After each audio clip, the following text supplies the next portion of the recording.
Peter Langley never wanted to run a business.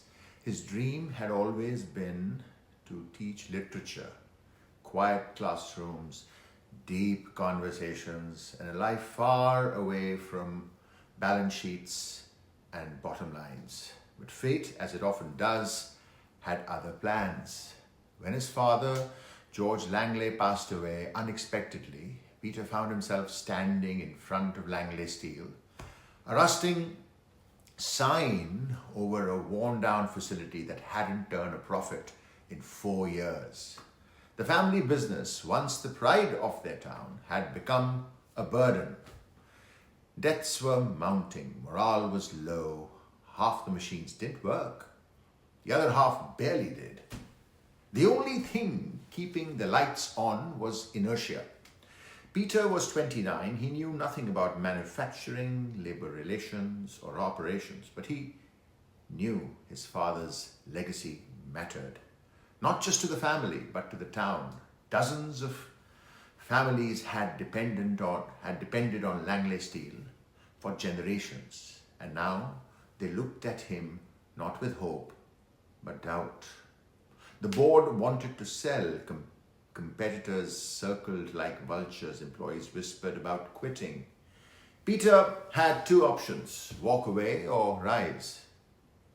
He chose to rise. If I'm going to do this, he told himself, I need to train like my life depends on it. And so he did. And that's how the training began. Peter approached the business like an athlete preparing for a championship, body, mind, and soul.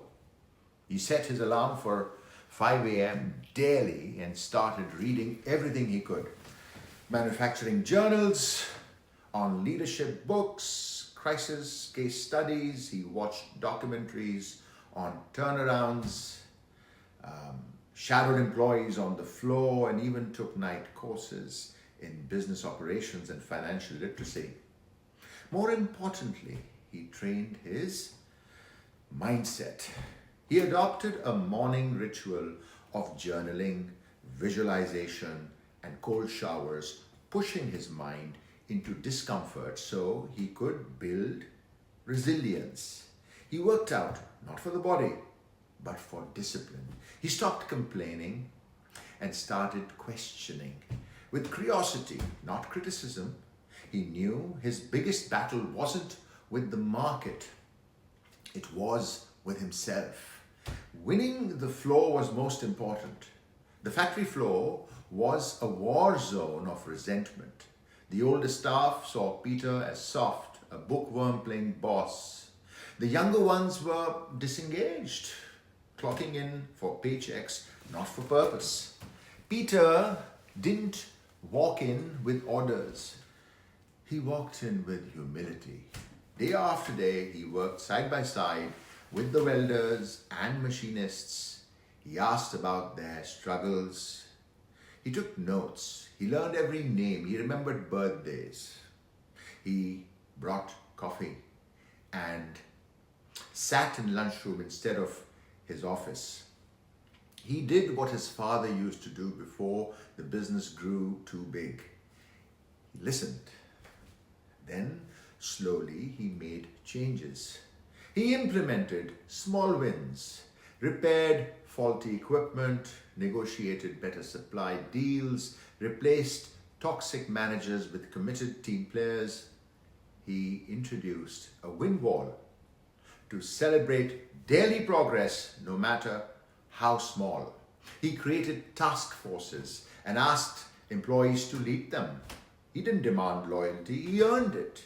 One day, after a particular grueling week, one of the old-timers walked up to him, grease on his hands and doubt in his eyes. He said, "You're not your father, but maybe that's not a bad thing." And now the rain begins.